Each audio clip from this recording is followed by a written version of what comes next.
बिहार विधानसभा चुनाव से पहले तेजस्वी यादव ने कर दिया बड़ा खेल।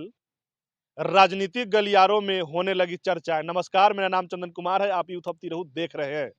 जब से तेजस्वी यादव माई बहिन मान योजना लागू करने की बात कहे हैं, तब से बड़े बड़े दिग्गज जो है थरथरा गए हैं। हालांकि ये बात हम क्यों कर रहे हैं, तो तेजस्वी यादव का कहना है कि अगर 2025 विधानसभा चुनाव में अगर हमारी सरकार बनती है तो हम सबसे पहला जो काम है वह महिलाओं के लिए करेंगे। जो गरीब महिलाएं हैं, जो कई करोड़ बिहार की गरीब महिलाएं हैं, उन महिलाओं को 2500 रुपया हर महीना देने का हमारी सरकार जो है पहला प्राथमिक और पहला काम करेगी।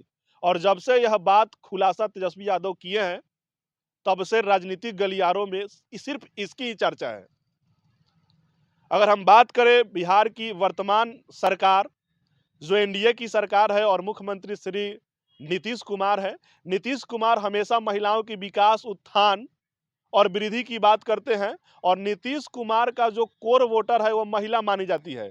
लेकिन जब से तेजस्वी प्रसाद यादव माई बहिन मान योजना की बात कहे हैं, तो क्या इस चुनाव में 2025 के विधानसभा चुनाव में क्या सबसे बड़ा जो मुद्दा है वह महिलाओं का ही मुद्दा रहेगा या किनका मुद्दा रहेगा, यह देखने की बात है। हालांकि इससे पहले जब भी चुनाव हुआ था, उस समय एक ही बात कहा जाता था, बिहार में दारू बंदी। लेकिन किस तरह धरातल पर अब जब जब आप देखते होंगे तो आपको सच में पता चलता होगा कि बिहार में जो शराबबंदी है वह कितना प्रतिशत तक लागू है।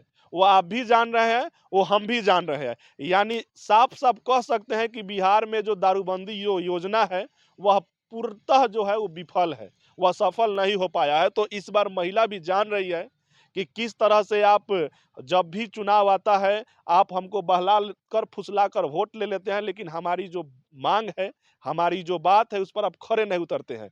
लेकिन इसी बीच तेजस्वी प्रसाद यादव ने बड़ी खुलासा किए हैं कि अगर 2025 विधानसभा चुनाव में अगर हमारी सरकार बनती है, तो पहला हमारा जो काम रहेगा, जितने हमारे बिहार में जितने भी गरीब महिलाएं हैं उनको 2500 रुपया जो है हर महीना उनके खाता में दिया जाएगा।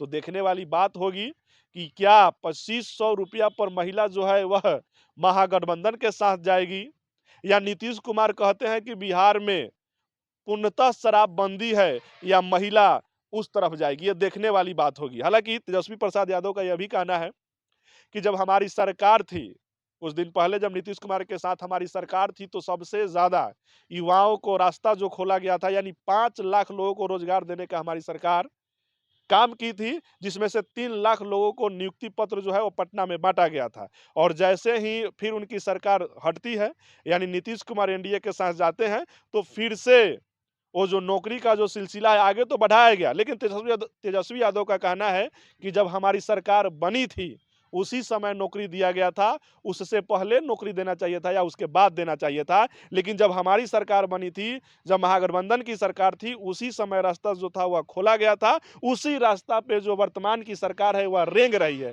हालांकि क्या कुछ निर्णय रहेगा या 2025 के विधानसभा चुनाव में देखने को मिलेगा, और 2025 विधानसभा चुनाव जो है वह निर्णायक चुनाव होगा। क्योंकि अगर तेजस्वी प्रसाद यादव अगर इस 2025 विधानसभा चुनाव में अगर अपनी सरकार नहीं बनाते हैं, तो फिर इनको 20-25 साल पीछे जाना पड़ेगा। तो 2025 का जो विधानसभा चुनाव है यह काफी दिलचस्प चुनाव रहेगा। अगर तेजस्वी यादव की सरकार नहीं बनती है तो फिर इनको 20 से 25 साल पीछे जाना होगा। तो इसमें सब दाव पेच जो है अपनी अपनी पार्टी लगा चुकी है और लगाएगी। देखने वाली बात होगी। जय हिंद।